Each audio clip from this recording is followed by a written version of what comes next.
Hi guys, thanks for tuning to this episode of the Keegan Times. On this episode, we have an awesome guest. We have Sandra Irving. Sandra Irving is a wellness and business coach who works with people wanting to make a change but don't know where to start. She guides her clients through decisions and introduces them to helpful strategies along the way to increase their results. Sandra spent many years mastering the art of living in flow with the unfolding of her life and loves empowering others to do the same.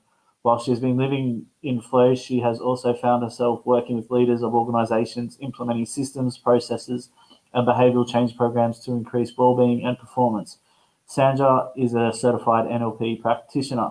Welcome, Sandra. Thanks for coming on my podcast. Glad to be here. How's it all going over there on your side? Yeah, it's been all right. Sydney's in lockdown at the moment, so as you can imagine, we're doing the best we can in the times we're in. Exactly. Can only control what we can control. How has life affected you since the pandemic's begun? Yeah, that's an interesting question. It's affected me in a way where I'm unable to go into the office for work. So I've just been working from home quite a bit, and that's been fine. I've been able to manage that because my work is primarily remote, so I can work from online and anywhere in the world. However, I've seen a lot of my clients have had a lot of distressing experiences of recent, because they're claiming that it's due to the pandemic and the restrictions. So I've noticed a lot of my clients asking about different techniques and strategies to help them navigate through these times. And so I've had to increase a lot of the things I do in my day-to-day that help me with keeping calm and keeping at peace within myself. So I've just been encouraging them to do the same as well. Sensational. Yeah, right, let's just jump straight into it. Tell me about your life story. So, how it all began for you, your family, and growing up. Yeah, family and growing up, I was a child at 5. So we had a lot of fun times in the family. We got a big Italian and Greek family. I've got some fairly loving and kind parents. They're quite old school, so to speak. They're quite strict with their religious and cultural ways. They're fairly, enforced when I was younger, a lot of religious and cultural norms on me when I was growing up. And so I did have to unlearn and relearn lots of different things to be who I am today. And what else? Yeah, family's quite creative family, quite athletic. But one thing that we all share in common in my family is a passion for helping others. We're all very involved and invested in behavioural change, whether that be psychology, social work, the community through like first aid. Yeah, my family's fairly involved in helping others and people get through hard times and difficult times. So we've always connected and worked together to help create an impact or a positive impact in our community or in our friendship circles or our family circles. Yeah, fabulous. I can relate to. I've got Greek heritage, so I can definitely relate to you on that. Oh, Um, yeah. yeah. Um, have you done much traveling internationally? Yeah, I've traveled to I'd say over about 14 countries in the last few years. I did a bit of solo traveling recently before this whole pandemic, and that was really fun. I learned a lot about myself and what some of my preferences were through traveling, which was quite interesting. And yeah, I've got lots of family over in Milan in Italy. So I visited quite a few of my family members and went to Greece with a few of my cousins, and that was quite fun. But I do really enjoy, lots of different Asian cuisines. So I'm looking forward to going to Japan when this Yeah, lockdown stops. yeah, for sure. All right, tell me about the career side of things now. when did you realize that this was the path you're going on, and how did it all transpire? So how did you get to where you are, I guess, now from previously? Yeah, so I started seeking out a formal way of being able to help people come to their own realizations in about 2016. Um, I had an innate ability of attracting men and women who had quite extensive challenges that they were working through. And so some of those challenges could be women or men suffering with stress, anxiety, and depression symptoms. That could be things like a whole array of different behaviors that fall within those spectrums. But one that comes to mind specifically was intrusive thoughts, or it could be, let's call it limiting beliefs. So beliefs that people were having about themselves that were stopping them from being the best version of themselves.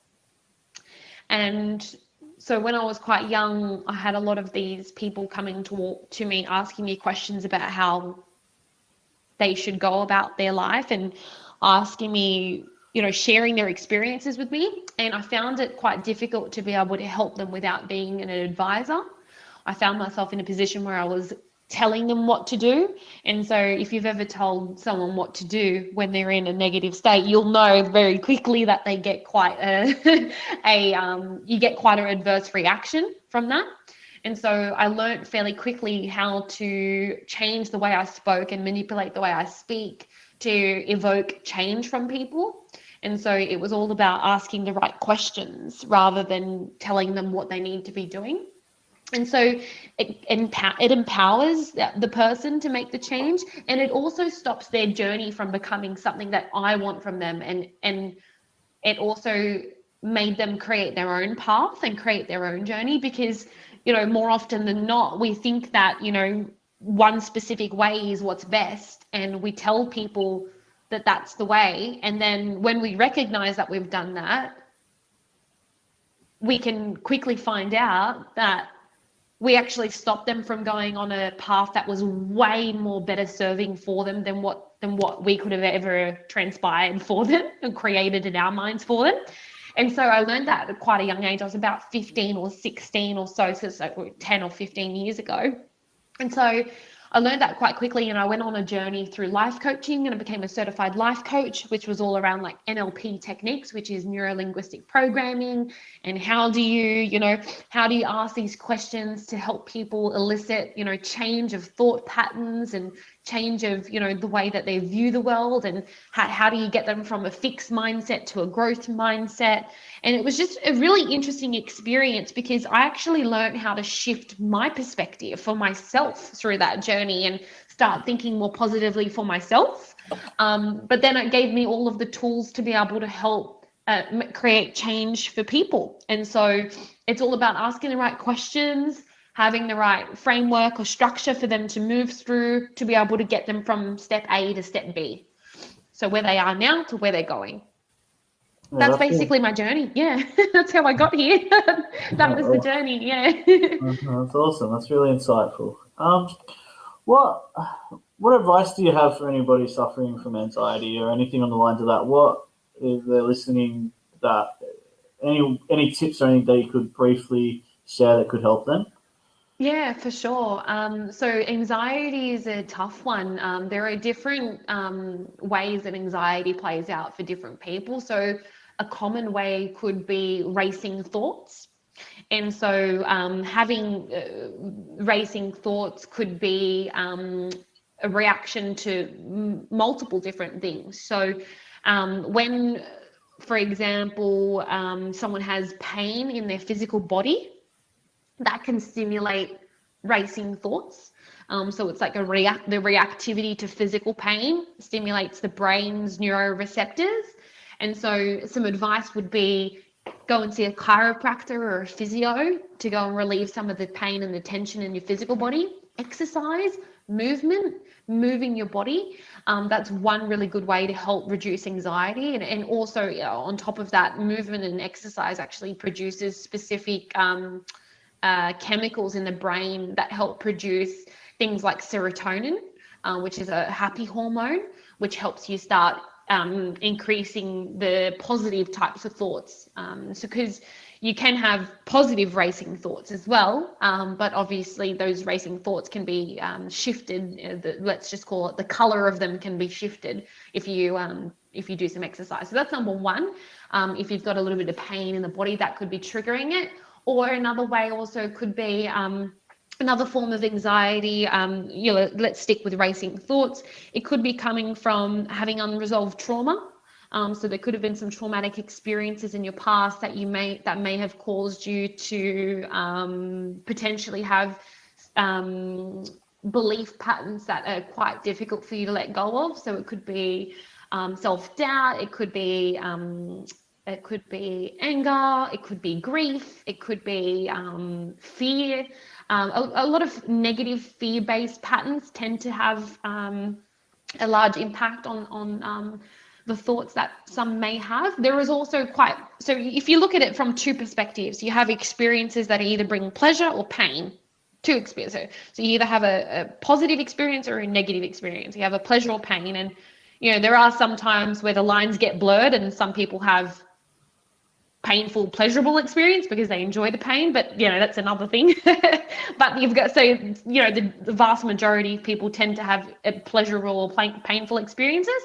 And what happens is throughout your journey, what a traumatic event it doesn't have to be a negative event. It can actually be a positive event that you've clung on to, right? And so what a trauma is it's almost like it's something that you haven't let go of. It's something that hasn't passed through you. It's something that you've either suppressed or clung on to in your journey.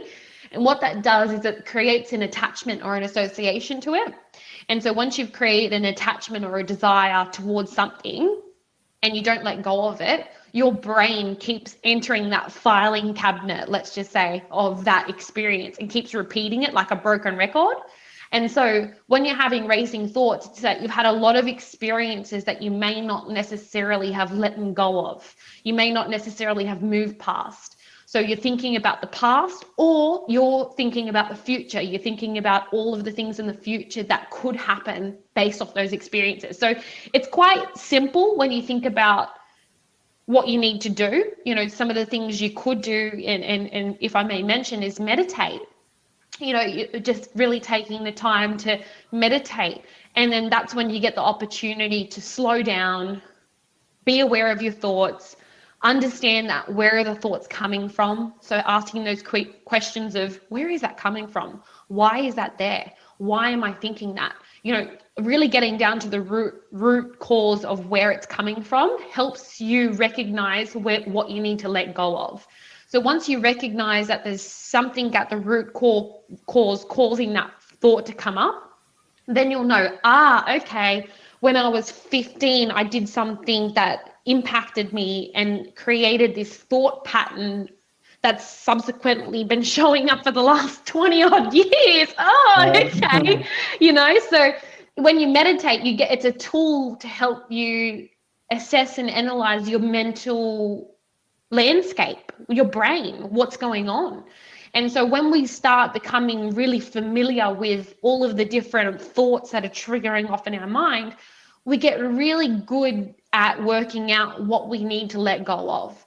And so when you start recognizing that you're having thoughts about work, for example, it could be that there are a lot of unresolved tasks or a lot of work stresses or a lot of things that you're not doing effectively at work, or that you are obsessing about at work. And so there's quick tools to be able to let go of things like that as well. Like, for example, you could calendarize everything, get all your tasks prioritized, or you could maybe take some leave off work and reduce your workload, or focus on a lower amount of responsibilities. So there's a lot of different ways to stop the intrusive thoughts and the racing thoughts, which is highly associated with high levels of anxiety. But there are definitely a lot of simpler things as well, like just stopping and breathing and taking some deep breaths and just really recentering yourself and accepting the present moment is also a really big one as well.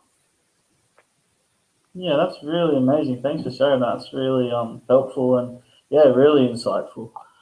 Um, all right, tell me about. I guess you touched on it a little bit just then, but specifically the topics of meditation, vibrational frequency healing, the self construct and its conditioning, the art of letting go, and the behavior change.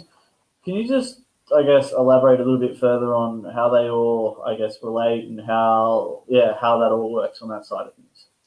Yeah, definitely. So the self construct ideally is who we see ourselves as. So Mm. who are we? Who is Nick Egan, right? So Nick Egan is a collection of thoughts and behaviors and feelings and a collection of those things based off two factors, nature and nurture. So who you were born as and who you've become over time, what society and what your family and what the culture of what your cultures nurtured you to become. So your self construct is your psyche and all of the other different parts of your self, let's just call it. And what you have is the power to change that. You have the power to change your belief system. You have the power to change your behaviors. You have the power to change what you speak about, what you do, what you think about, all of these sorts of things. Now, what happens is we start to think that we are not changeable, that we are who we are and we're born as who we are. And so what we need to recognize is that when we have the power to change, when we believe we have the power to change, we become a master of our own destiny.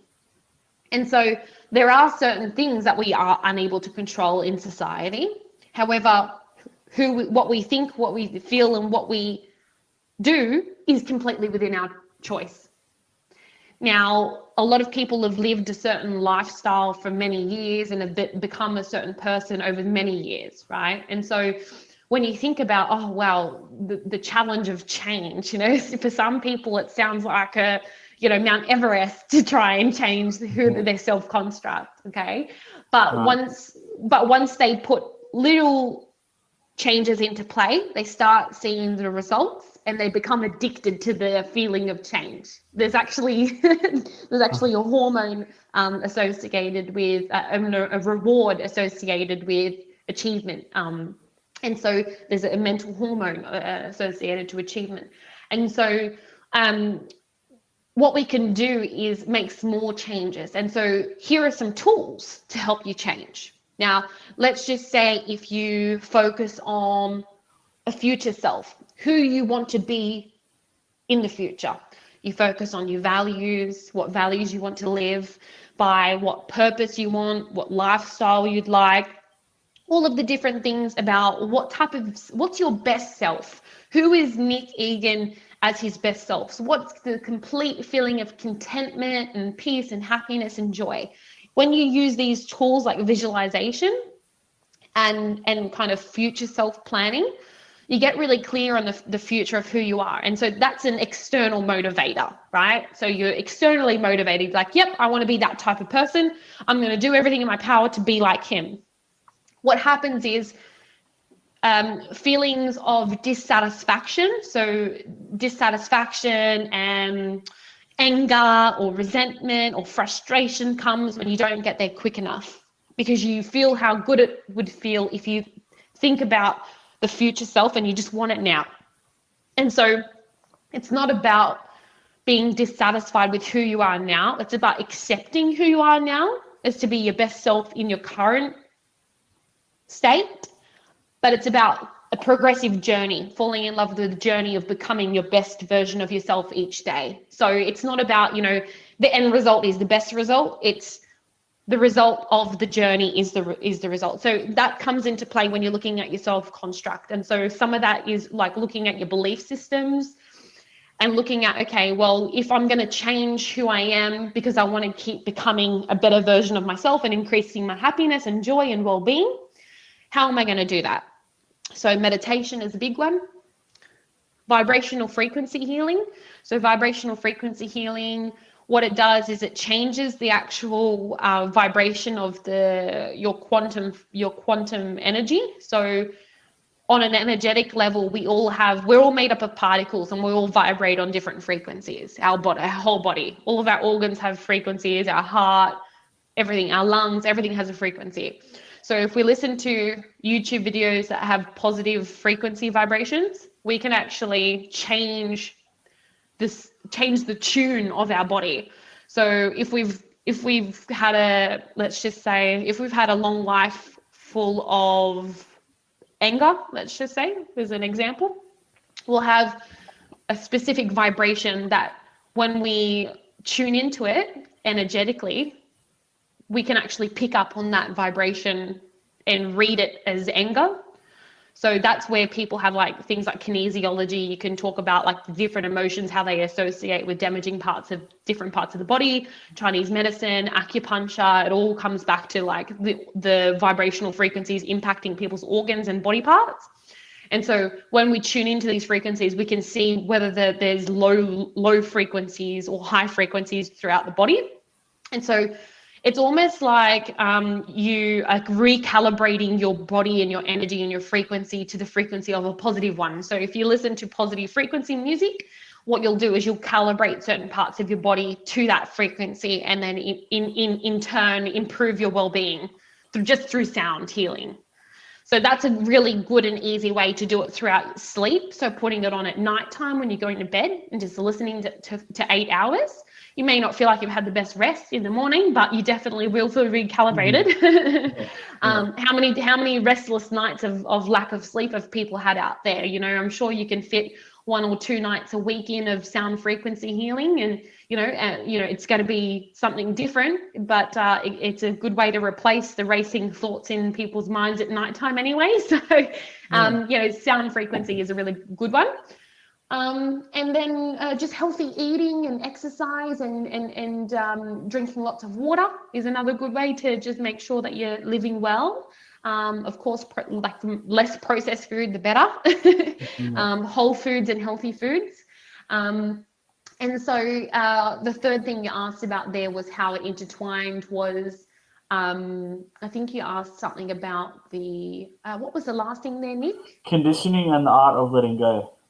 Yeah, so the art of letting go is a really good one. So with your conditioning, like I said to you, we've become a certain person over the years, okay? And so we say statements unconsciously like, oh, I'm like that, or I do that, or yeah, me too. And it's like, well, who's you, or who are you? You're defining yourself each day. And so when we choose to redefine the person we are is when we decide to let go of who we are, who we've already created.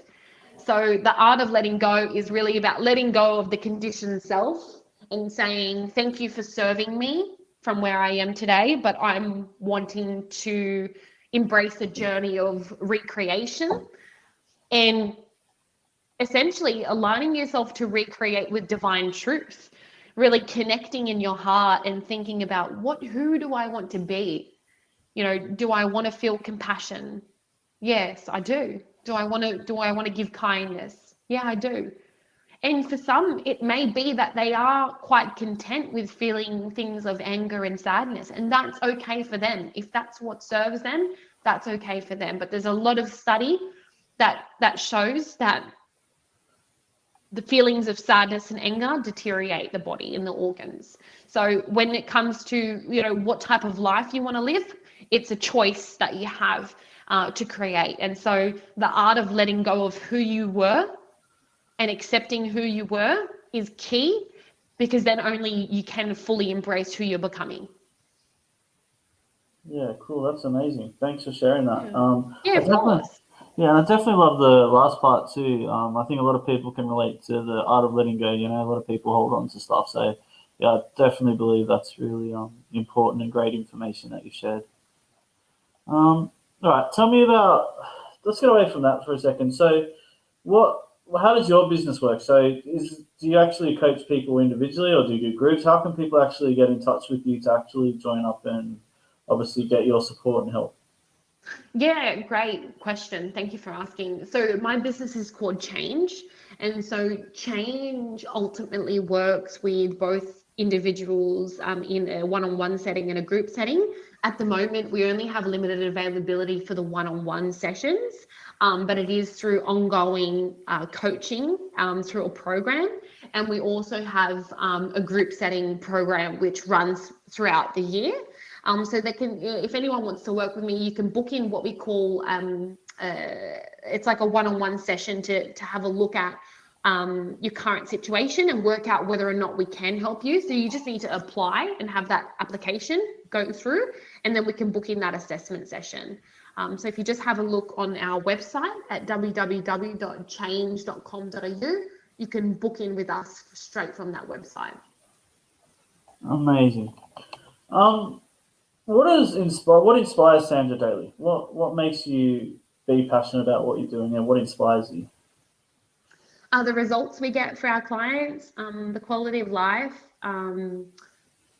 just seeing the change in other people, being able to help people with things that I've implemented in my life that have helped me change. So just feeling like I'm being called to certain people. Interestingly enough, a lot of my clients speak to me about their challenges and their things that I've gone through or things that I've helped people with. And so to be able to share the knowledge of how to heal, for lack of a better word, who we are and become more in alignment of who we truly are. That's what lights me up each day, to just be able to help those people and see how happy they are when they get their transformations. Fabulous. If you were 18 again and you could go back in time and you could change anything, what would you change? Nothing. All right, fair enough. Good answer. Nothing. I'm happy with whatever's served me, because who knows where I'd be today if I went back and changed something. Yeah, for sure. And do you have any other hobbies or anything aside from obviously what you do? Meditation is a big one. Yeah. Work a lot.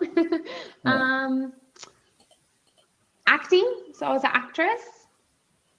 I like playing a role of a character to help inspire people. So acting was a passion and a hobby of mine when I was much younger. And so that was quite fun. So it was mostly, to be honest, it was actually improv. So improvisation. It was like being in the moment, saying whatever was on our mind and just being one with the experience. I just loved being able to see what was unexpected and what was going to show up. It was just fun. It was just a really exciting experience. Impressive. Sandra, thanks for coming on my podcast. I do appreciate it. I wish you all the success with everything you're doing. You're doing amazing. You're obviously on a great trajectory. And thanks for coming on. Thank you so much. Bye-bye.